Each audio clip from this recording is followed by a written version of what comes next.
It was night and low visibility, but I saw a guy with an AK-47 lit up by the porch light in a doorway about 400 meters away. I watched him through the sights. He looked like just another Iraqi. I hit him low in the stomach and dropped him. Specialist James Wilkes, 25, from Fort Worth, Texas.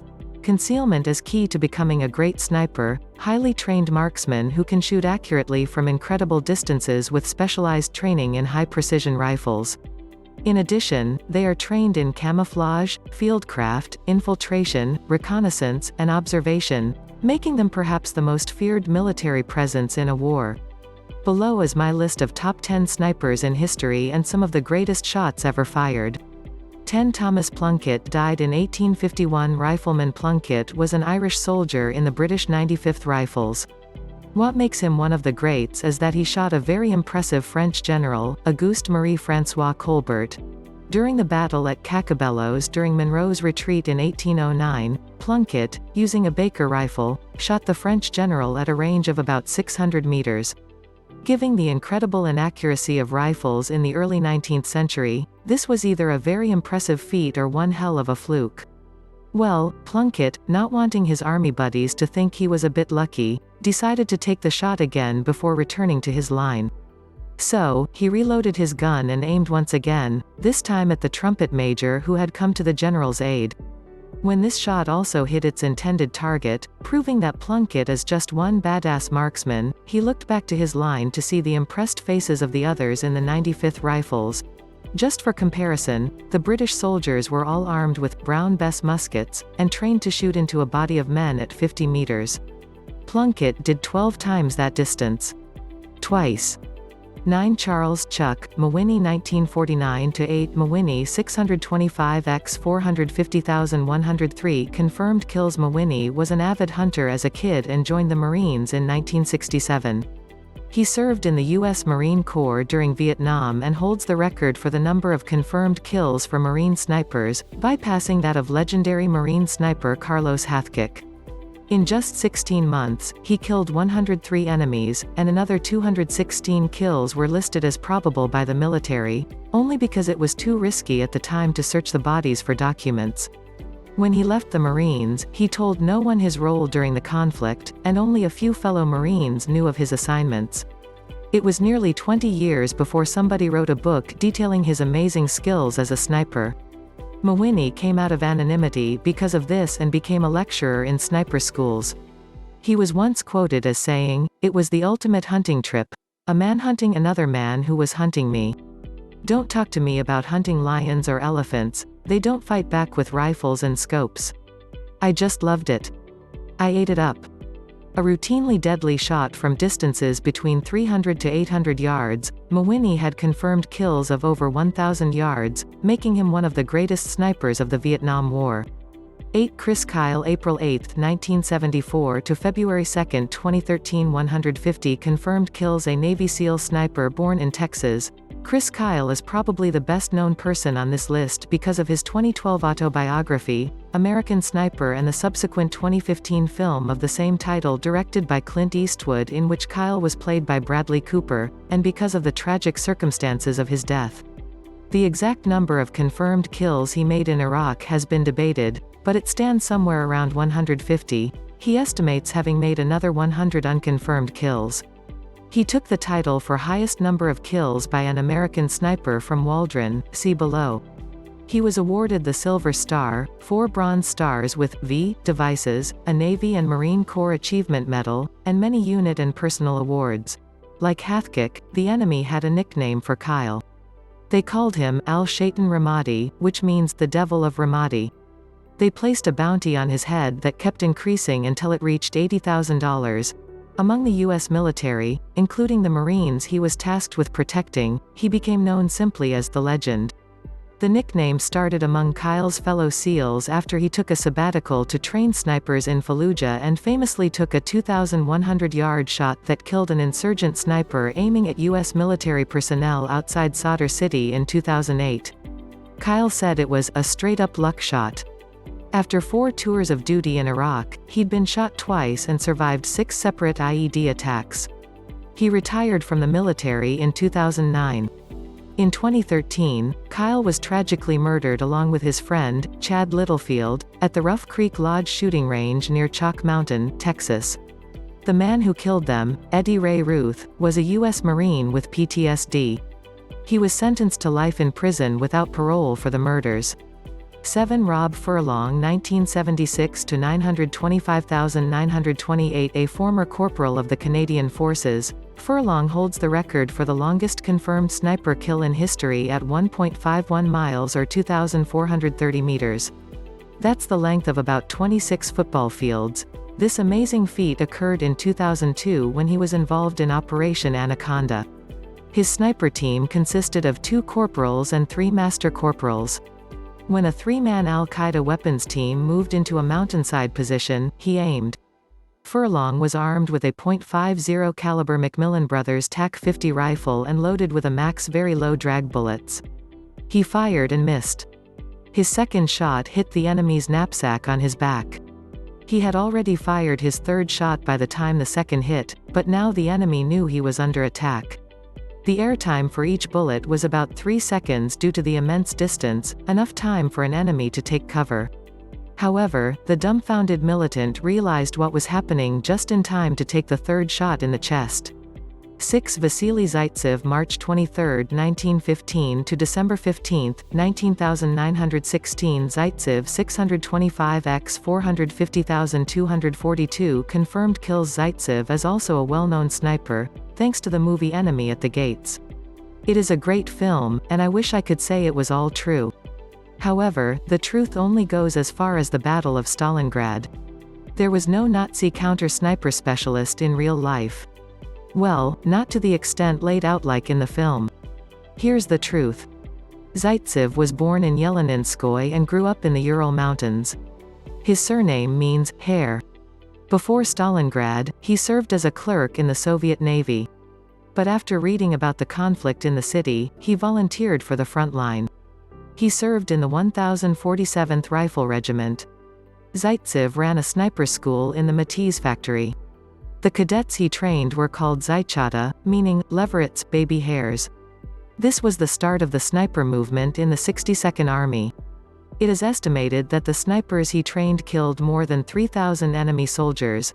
Zaitsev himself made 242 confirmed kills between October 1942 and January 1943, but the real number is probably closer to 500. I know I said there was no counter-sniper, but there was Erwin Koenig. He was alleged to be a highly skilled Wehrmacht sniper. Zaitsev claimed in his memoirs that the duel took place over a period of 3 days in the ruins of Stalingrad. Details of what actually happened are sketchy, but by the end of the 3-day period, Zaitsev had killed the sniper and claimed his scope to be his most prized trophy. For him to make this his most prized trophy means that this person he killed must have been almost as good as Zaitsev himself. 5 Lyudmila Pavlichenko, July 12, 1916 to October 10, 1974. Lyudmila M. Pavlichenko 309 confirmed kills in June 1941. Pavlichenko was 24, and Nazi Germany was invading the Soviet Union. She was among the first volunteers and asked to join the infantry. She was assigned to the Red Army's 25th Infantry Division. From there, she became one of 2,000 female snipers in the Soviet forces. Her first 2 kills were made near Belyevka using a Mosin Nagant bolt-action rifle with a PE-4 power scope. The first action she saw was during the conflict in Odessa. She was there for 2.5 months and notched 187 kills. When they were forced to relocate, she spent the next 8 months fighting in Sevastopol on the Crimean Peninsula. There she recorded 257 kills, and for this feat, she was cited by the Southern Army Council. Pavlichenko's total confirmed kills during World War II was 309 to 36 of those were enemy snipers. 4 Corporal Francis Pegamagabo, March 9, 1891 to August 5, 1952. Francis Pegamagabo 378 confirmed kills, 300 plus captures, 3 times awarded a military medal and twice seriously wounded. Pegamagabo was an expert marksman and scout, credited with 378 German kills and capturing 300 plus more. He was an Ojibwe warrior with the Canadians in battles like those at Mount Sorrel. As if killing nearly 400 Germans wasn't enough, he was also awarded medals for running messages through very heavy enemy fire, for directing a crucial relief efforts when his commanding officer was incapacitated, and for running through enemy fire to get more ammo when his unit was running low. Though a hero among his fellow soldiers, he was virtually forgotten once he returned home to Canada. Regardless, he was one of the most effective snipers of World War I. Snipe your friends with a CIMA M187D bolt-action airsoft sniper rifle at Amazon.com. 3 Adelbert F. Waldron, March 14, 1933 to October 18, 1995. Sniper 2 BMPXI 5109 confirmed kills. Waldron once held the record for the highest number of confirmed kills for any American sniper in history, until Chris Kyle, see above. However, it is not just his impressive kill record that makes him one of the best, but also his incredible accuracy. This excerpt from Inside the Crosshairs, Snipers in Vietnam by Colonel Michael Lee Lanning describes just what I'm talking about. One afternoon, he was riding along the Mekong River on a tango boat when an enemy sniper on shore pecked away at the boat. While everyone else on board strained to find the antagonist, who was firing from the shoreline over 900 meters away, Sergeant Waldron took up his sniper rifle and picked off the Viet Cong out of the top of a coconut tree with one shot, this from a moving platform. Such was the capability of our best sniper. Nuff said, "If there were a scale of difficulty for shots like these, it would be next to impossible to beat." Well, let's try to do that anyway. Here's White Feather. 2 Carlos Norman Hathcock 2 May 20, 1942 to February 23, 19991133204291, 334274 AF7C nicknamed Long Trung Du Kich, or White Feather, 93 confirmed kills. Hathcock has one of the most impressive mission records of any sniper in the Marine Corps. Let's forget about the dozens of shooting championships he won. During the Vietnam War, he amassed 93 confirmed kills. The Vietnam Army put a $30,000 bounty on his life for killing so many of their men. Rewards put on U.S. snipers by the NVA, North Vietnamese Army, typically amounted to, say $8. It was Hathcock who fired the most famous shot in sniper history. He fired a round over a very long distance, which went through the scope of an enemy sniper, hit him in the eye, and killed him. Hathcock and Roland Burke, his spotter, were stalking the enemy sniper, which had already killed several Marines, which they believed was sent to kill him specifically.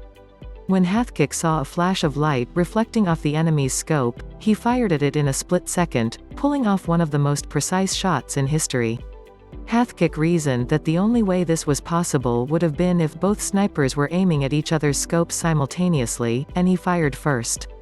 However, although the distance was never confirmed, Hathcock knew that it would have been easy for both snipers to kill each other because of the flight time. The White Feather was synonymous with Hathcock. He kept one in his hat, and he removed it only once for a mission. Keep in mind that he volunteered for this mission, but he had to crawl over 1,500 yards of enemy territory to shoot an NVA commanding general. Information wasn't sent until he was en route. He volunteered for a mission he knew nothing about. It took 4 days and 3 nights without sleep of inch-by-inch crawling. One enemy soldier almost stepped on him as he laid camouflaged in a meadow. At another point, he was nearly bitten by a viper, but he didn't flinch. He finally got into position and waited for the general. When he arrived, Hathcock was ready. He fired 1 round and hit the general through the chest, killing him. The soldiers started a search for the sniper, and Hathcock had to crawl back to avoid detection. They never caught him. What nerves of steel.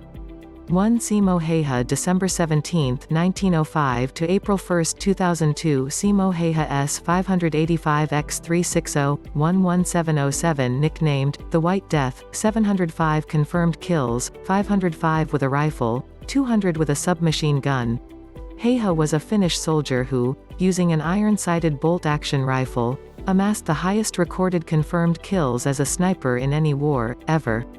Heha was born in the municipality of Rautjärvi near the present-day border of Finland and Russia and started his military service in 1925. His duties as a sniper began during the Winter War, 1939–1940, between Russia and Finland. During the conflict, Heha endured freezing temperatures up to -40 degrees Celsius. In less than 100 days, he was credited with 505 confirmed kills, 542 if including unconfirmed kills. However, the unofficial frontline figures from the battlefield places the number of sniper kills at over 800. Besides his sniper kills, he was also credited with 200 from a Suomi KP-31 submachine gun, topping off his total confirmed kills at 705. How Heha did all this was amazing. He was basically on his own all day, in the snow, shooting Russians, for 3 months straight. Of course, when the Russians caught wind that many soldiers were being killed, they thought, well, this is war, there's bound to be casualties. But when the generals were told that it was one man with a rifle, they decided to take a bit of action. First, they sent in a counter-sniper. When his body was returned, they decided to send in a team of counter-snipers. When they didn't come back at all, they sent in a whole goddamn battalion. They took casualties and couldn't find him. Eventually, they ordered an artillery strike, but to no avail. You see, Heha was clever, and this was his neck of the woods. He dressed completely in white camouflage. He used a smaller rifle to suit his smaller frame, being only 5 feet 3 inches, and increase his accuracy. He used an iron sight to present the smallest possible target. A scoped sight would require the sniper to raise his head for sighting. He compacted the snow in front of the barrel so as not to disturb it when he shot, thus revealing his position. He also kept snow in his mouth, so his breath did not condense and reveal where he was. Eventually, however, he was shot in the jaw by a stray bullet during combat on March 6, 1940. He was picked up by his own soldiers, who said half his head was missing. However, he didn't die and regained consciousness on the 13th, the day peace was declared.